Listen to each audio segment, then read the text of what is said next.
There we go. Caught a bobcat up here. Very first night on this trap. We're going to dispatch this guy and show you the remake of this set. Stay with me. Okay, so we're going to remake this set here. Now the way I've got this set up is it's actually kind of a natural cubby, if you will, that nature has made for me. Just kind of a big hole up underneath the log. You know, your cubbies, you can make them out of sticks or whatever. I just use this because it was here and because it was natural. And the way I had that set up yesterday was I just had a chicken stuffed up in this hole. Now, obviously the chicken that I stuffed up in there was gone. So we'll just put a new one up in there and kind of block it off on that one side to where nothing can just go in there and grab it. Now the whole goal of this set for cats is I'm going to block this in to where they basically just have to walk exactly where my trap is at to get caught. So bear with me here for a little bit and we'll get this thing remade. A little bit of rock and a little bit of roots here, but that's alright.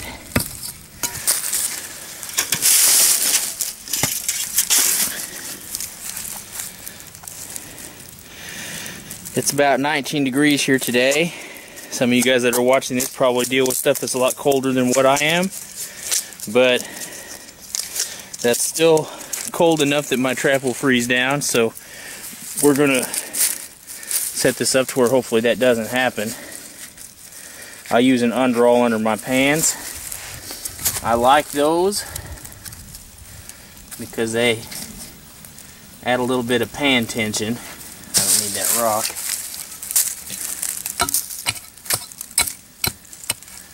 Okay, and so what we do first off to keep this from freezing, this is flake antifreeze, which is available from any of your finer trap supply stores. And what I'm using for trap today is a MB550. This particular one has offset jaws.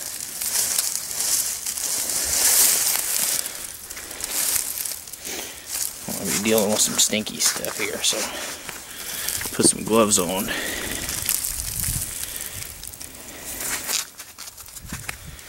Okay, this set after catching this bobcat is just 100 times better than what it was before I caught it, so we definitely want to make sure we reset this. I like to split my loose jaw up first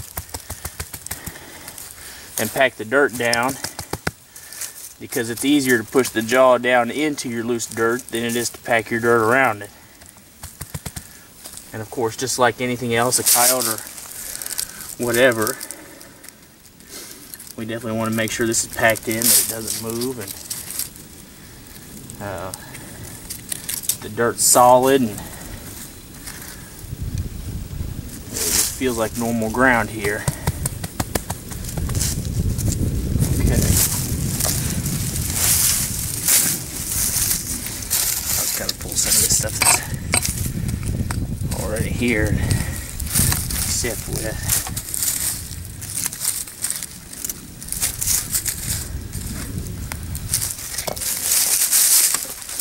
We're going to go ahead and sprinkle some more of this antifreeze on here before I get started. I want to make sure that if the cat comes by here that my trap's working.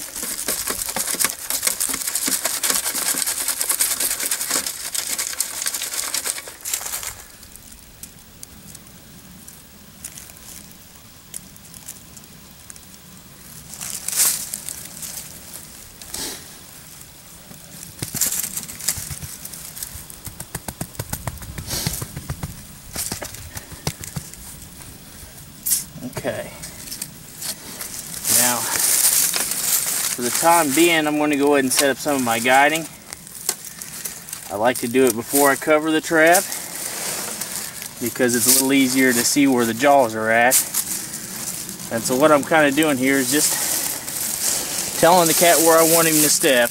You know, I want him to walk right here, right over the pan. So I'm just going to have this guiding right here, and we'll just kind of lay a couple of sticks right here. It doesn't have to be functional, it's just a visual deterrent.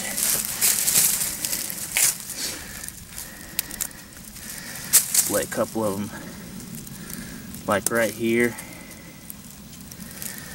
And really just make sure that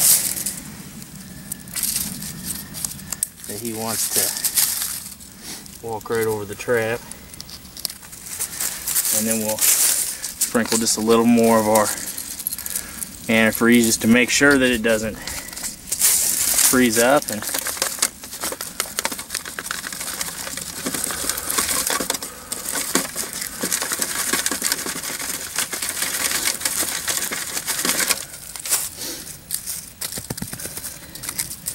that's good enough.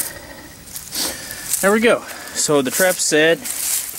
That's good enough. We'll kind of just blend this in and make it look natural right here with these leaves, and so they don't know anything's going on there. And then for lure, aside from just having the chicken up in the hole here, what I'm using to attract these guys is some skunk grease. There's a video on my channel that will show you guys how to make that. This stuff is awesome. It doesn't freeze. It always makes smell. And you know, since it's kind of fat based, it just, the rain doesn't give it much trouble. And I'm just putting plenty of this on here for now, and that's good enough for that. The other thing I'm going to use is just a little bit of a rub lure. This is a homemade concoction. It has some very, very expensive ingredients in it. The caster, of course, just came from our own trap line, and then there's some other ingredients that are very expensive that's very, very attractive to cats. And we'll just kind of smear this right here on the log.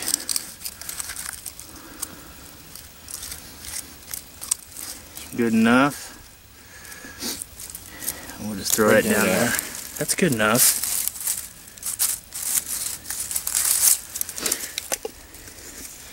And then the last thing we're going to do, we're pretty much done here, just a finishing touch, and it's probably not 100% necessary for the lure side of things, but I'm just going to put a real quick splash of